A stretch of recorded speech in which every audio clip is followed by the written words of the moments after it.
शाम हो गई थी तो मैं चाय पी रही थी, तभी मेरे हस्बैंड आए और बताते हैं कि कानपुर ट्रांसफ़र हो गया, अब वहीं जाकर रहना होगा। मन तो नहीं था पर फिर भी क्या करती, जाना पड़ा क्योंकि यहाँ इतने सालों से रहने से लोगों के साथ अच्छे रिश्ते बन गए थे। फिर से नए जगह नए लोगों के बीच रहना खैर कोई ऑप्शन भी नहीं था। कानपुर पहुँचने के कुछ दिन बाद सामान लाने के लिए जब मैं मार्केट गई तो मैं वहाँ एक लड़की को देखी जो बिल्कुल मेरी प्यारी सहेली सुमन की तरह लग रही थी। उसे देखकर मुझे बहुत खुशी हुई कि चलो कानपुर में कोई तो अपना मिला। मैं जब उसके पास गई और बोली सुमन, वह आश्चर्य से मेरी ओर देखने लगी। मेरी तो खुशी का कोई ठिकाना नहीं रहा। हमने थोड़ी देर बातें की लेकिन पता नहीं क्यों मुझे मेरी वह सहेली सुमन लग ही नहीं रही थी। मुझे लगा जैसे वह बात तो मुझसे कर रही है लेकिन कुछ तो था जो उसे बहुत परेशान कर रहा था। मैंने जब उसके ससुराल वालों के बारे में पूछा, वो बोली सब ठीक है, लेकिन मुझे उसकी बातों में बहुत दर्द महसूस हो रहा था। मुझे लगा कुछ तो बात है। मन तो किया उससे पूछने का, लेकिन उस समय पूछना सही नहीं लगा। फिर हम लोग अपने अपने घर चले गए। घर में भी मन बहुत व्याकुल लग रहा था। बार बार मुझे बस उसी की याद आ रही थी। मुझे लग रहा था शायद कुछ कहना चाहती थी वह मुझसे, पर पता नहीं किस डर से, किस वजह से वो कुछ कह नहीं पा रही थी। ये बात मेरे मन के अंदर खाए जा रही थी। उसके बाद फिर उससे मेरी मुलाकात नहीं हुई। मैंने उससे कांटेक्ट करने की बहुत कोशिश की लेकिन सब बेकार था। लेकिन ईश्वर को शायद कुछ और ही मंजूर था। यह जिस ऑफिस में काम करते थे वहाँ के बॉस ने अपने घर में पार्टी रखी थी जिसमें सभी की फैमिली को जाना था। मैं भी वहाँ गई। वहाँ पर मेरी मुलाकात सुमन से हुई। मैं बहुत खुश हो गई। वहाँ पर वह अपने पति के साथ आई थी लेकिन उसके पति का व्यवहार बिल्कुल भी उसके साथ अच्छा नहीं था। बहुत ही बदतमीजी से सबके सामने उससे बात कर रहा था।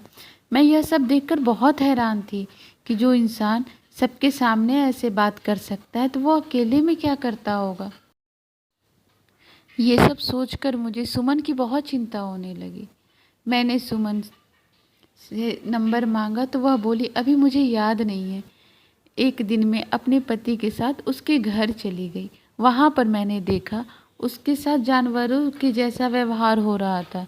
यह सब मुझे बर्दाश्त नहीं हो रहा था।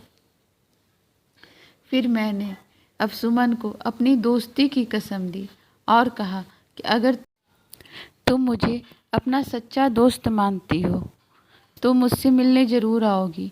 सुमन ने हाँ कर दिया। दूसरे दिन जब हम लोग बाहर मिले मैंने उससे पूछा तो वह बहुत रोने लगी। वह बोली कि अब जीने का मन नहीं करता है। मेरे ससुराल वाले मेरे साथ जानवरों की तरह व्यवहार करते हैं, अब बर्दाश्त नहीं होता। मैंने उससे जब पूछा कि क्या अंकल आंटी से इस बारे में बात नहीं की तो जब उसने कहा कि मम्मी पापा बोलते हैं कि वही तुम्हारा घर है, कुछ दिन बाद सब ठीक हो जाएगा। उसकी आवाज़ सुन मैं अंदर से टूट गई कि क्या आखिर वजूद क्या है? सिर्फ मायके और ससुराल, बस सिर्फ यही? क्या उसका कोई वजूद नहीं है? क्या उसे यह हक नहीं है कि वह अपनी लाइफ अपने अनुसार जिए?